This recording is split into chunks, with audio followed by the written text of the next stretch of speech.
ఇందిరమ్మ ఇళ్ల పేరుతో పెద్ద కుంభకోణం జరిగిందని హుజూరాబాద్ ఎమ్మెల్యే పాడి కౌశిక్ రెడ్డి తెలిపారు. గ్రామ సభల్లో లబ్ధిదారులను ఎంపిక చేయకుండా పైసలు తీసుకుని ఇందిరమ్మ ఇండ్లకు లబ్ధిదారులను ఎంపిక చేస్తున్నారని ఆరోపించారు. ప్రభుత్వం జారీ చేసిన జీవో ఎక్కడా అమలు జరగలేదన్నారు. గ్రామ సభల్లో నిజమైన పేదలను ఇందిరమ్మ ఇండ్లకు లబ్ధిదారులుగా ఎంపిక చేయకుండా పెద్ద కుంభకోణం జరుగుతూ ఉందని ఆరోపించారు. ఈ రాష్ట్రంలో జరుగుతున్న అవినీతి మరొక భారీ స్కామ్. ఇంద్రమ్మ ఇండ్లలో ఈ తెలంగాణ రాష్ట్రంలో భారీ స్కామ్ జరుగుతూ ఉంది. ఖచ్చితంగా దీని మీద ఎంక్వైరీ అయ్యాలి అని నేను డిమాండ్ చేస్తూ ఉన్నాను.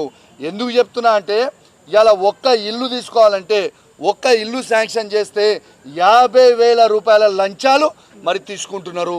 ఇది ఏ కాంగ్రెస్ నాయకుడు తీసుకుంటున్నో ఖచ్చితంగా దాని మీద ఎంక్వైరీ జరగాలని చెప్పి నేను డిమాండ్ చేస్తూ ఉన్నాను.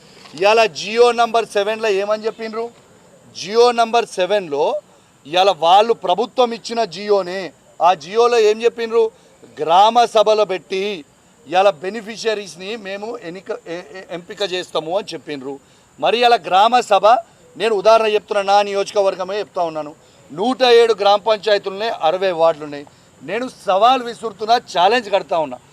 ఏ ఒక్క ఊర్లో కానివ్వండి, ఏ ఒక్క వార్డులో కానివ్వండి గ్రామ సభ పెట్టి బెనిఫిషరీస్ని ఎంపిక చేసిండ్రా? దీనికి నేను జవాబు అడిగితే, ఇప్పుడు గంగుల కమలాకర్ అన్న గారి నాయకత్వంలో మేము జవాబు అడిగితే కలెక్టర్ గారు చెప్తా ఉన్నారు, ప్రజాపాలనలో మేము పెట్టినాం గ్రామ సభ అన్నారు. ప్రజాపాలన అప్లికేషన్లకి గ్రామ సభలు పెట్టలే, ప్రజాపాలనలో అప్లికేషన్లు మాత్రమే తీసుకున్నారు. నా హుజూరాబాద్ నియోజకవర్గంలో ఉదాహరణ చెప్తా ఉన్నాను. నా హుజూరాబాద్ నియోజకవర్గంలో 39,000 మంది ఎలిజిబుల్ అని 5 మండలాలలో 2 మున్సిపాలిటీలలో వాళ్ళే డిసైడ్ చేసిండ్రు. మరి ఆ 39,000 మందిలలో ఇవాళ ఇప్పుడు అనౌన్స్ చేస్తున్న లిస్టులు బూత్కి 9 అని ఎట్లా అనౌన్స్ చేసిర్రు? మరి గ్రామ సభ ఎందుకు పెడతలేరు? ఎవరు ఇంట్రెస్ట్ ఉన్నది ఇలా? మరి గ్రామ సభ పెట్టి బాజాబ్తు ఆయన ఏ నాయకుడు ఏ పార్టీలను ఉండనివ్వండి, కాంగ్రెస్ పార్టీలో ఉండనివ్వండి, బీజేపీ పార్టీలో ఉండనివ్వండి, బీఆర్ఎస్ పార్టీలో ఉండనివ్వండి, ఎలిజిబుల్ ఉంటే వాళ్ళకి ఖచ్చితంగా ఇవ్వాలి. ఇలా రాజకీయం చేయకూడదు. మరి ఇంట్లో రాజకీయం చేసుకుంటూ చేయకూడదు అని చెప్పుకుంటూనే రాజకీయం చేసుకుంటూ గ్రామ సభ లేకుండా మీరు ఎందుకు ఎంపిక చేసిండ్రు?